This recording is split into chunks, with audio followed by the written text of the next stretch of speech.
ದಕ್ಷಿಣ ಕೇಸ್ನಲ್ಲಿ ರಿಪೋರ್ಟು ಕೊಟ್ಟ ಮೇಲೆ ಎಂಕ್ವೈರಿ ಮಾಡೋಕ್ಕೆ ಹೇಳಿದ್ದೀವಿ. ಈಗಾಗಲೇ ಸೀನಿಯರ್ ಯಾರವರು ಸೂಪರಿಂಟೆಂಡೆಂಟ್ಗಳನ್ನ ಮಾಡಿದ್ದೀವಿ. 9 ಜನ ಸಸ್ಪೆಂಡ್ ಮಾಡಿದ್ದೀವಿ. ಇನ್ನೂ ಯಾರನ್ನಾರು ಮಾಡಬೇಕಾದ್ರೆ ಮಾಡ್ತೀವಿ. ಮತ್ತು ರಿಪೋರ್ಟ್ ಆಧಾರದ ಮೇಲೆ ಅವರನ್ನು ಬೇರೆ ಜೈಲುಗಳಿಗೆ ಕಳಿಸ್ಬೇಕು ಅಂದ್ರೂ ಕಳಿಸ್ತೀವಿ. ಅದೇ ಎಲ್ಲಿ ಮಾಡಬೇಕು ಅಂತ ಅವರು ಪೊಲೀಸ್ನವ್ರು ತೀರ್ಮಾನ ಮಾಡ್ತಾರೆ. ನೋಡಿ ಸರ್, ನಾನು ಒಂದೇ ಒಂದು ಹೇಳ್ತೀನಿ. I believe in law and same thing I believe in god. So god, ದೇವರು ಅನ್ನೋದು ಒಳ್ಳೋರಿಗೆ ಒಳ್ಳೋದಕ್ಕೆ ಕೈ ಬಿಡಲ್ಲ. ಅದೊಂದು ಮಾತು ನಾನು ಹೇಳ್ತೀನಿ. ಇಲ್ಲ, ನಾನೇನು ಇಲ್ಲ, ಬಿಕಾಸ್ ನಾನು ದರ್ಶನ್ ನಮ್ಮ ಜೊತೆಲಿರುವಾಗ ಏನಿದ್ರು, ಬಟ್ ವಾಟ್ ಈಸ್ ದಿಸ್ ಅನ್ನೋದು ನನಗೆ ನಿಜವಾಗ್ಲೂ there is no words, no answer.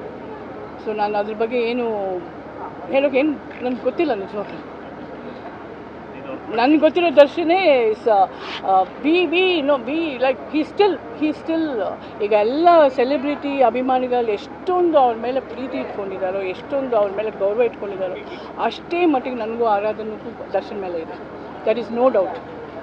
Darshan ಮೇಲೆ ಅವ್ರು ಯಾವಾಗಲೂ is a sweetheart. Sir, ಈಗ ಪರ್ಟಿಕ್ಯುಲರ್ಲಿ ಈಗೇನು 3 FIR ಆಗಿದೆ ಸರ್, ಅದರಲ್ಲಿ ಒಂದಷ್ಟು ಜನರ ಹೆಸರು ಉಲ್ಲೇಖ ಆಗಿದೆ. ಅವರೆಲ್ಲರೂ ಈಗ ಪರಪ್ನಗರದಲ್ಲಿ ಇದ್ದಾರೆ.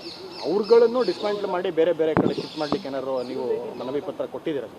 ಈಗ ಅದೇ ಈ ಪ್ರಮುಖವಾಗಿ ಕೆಲವೊಂದು ರೌಡಿ ವ್ಯಕ್ತಿಗಳು, ಜೊತೆಗೆ ರೇಣುಕಾಸ್ವಾಮಿ ಕೊಲೆ ಪ್ರಕರಣದಲ್ಲಿರ್ತಕ್ಕಂತಹ ಆರೋಪಿಗಳು ಈಗೇನು ಚರ್ಚೆಗೆ ಗ್ರಾಸ ಆಗಿದ್ದಾರೆ, ಅವರನ್ನು ಕೂಡ ಬೇರೆ ಕಡೆಗಳಿಗೆ ಬದಲಾವಣೆ ಮಾಡಲಿಕ್ಕೆ ನಾವು ಕೋರ್ಕೊಂಡಿದ್ದೇವೆ. ಇಂಡಿಪೆಂಡೆಂಟ್ ಆಗಿ ಏನು ಮಾಡಲಿ, ನಾವೊಂದು ಮಾತು ಹೇಳ, ನಾನು ಅವರ ಒಂದು ಬ್ಯಾನರಿಂದ ಬಂದವರು.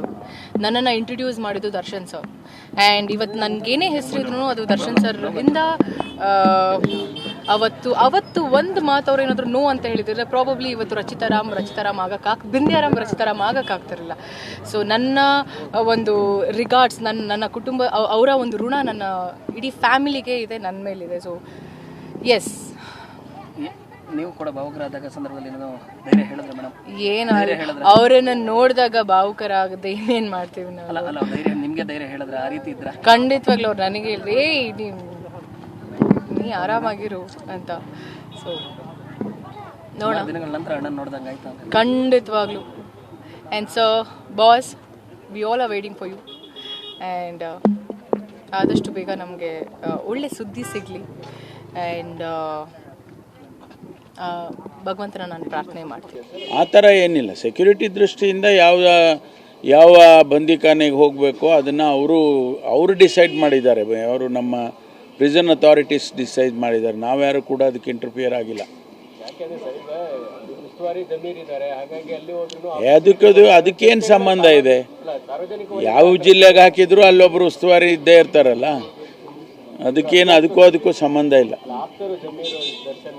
ಯಾರೇ ಇದ್ರೇನಂತೆ, ಯಾರಿದ್ರೂ ಕೂಡ ಕಾನೂನಿನ ಪ್ರಕಾರ ಏನು ಕ್ರಮ ತಗೋಬೇಕೋ ಅದನ್ನು ತಗೊಳ್ತೀವಿ. ಅದನ್ನು ಯಾರು ಅವರು ಉಸ್ತುವಾರಿ ಇದ್ದಾರೆ ಅದಕ್ಕೋಸ್ಕರ ಏನೋ ಆಗಿಬಿಡ್ಬೋದು ಅನ್ನೋದೆಲ್ಲ ಸತ್ಯಕ್ಕೆ ದೂರವಾಗಿರ್ತಕ್ಕಂಥ ವಿಚಾರ.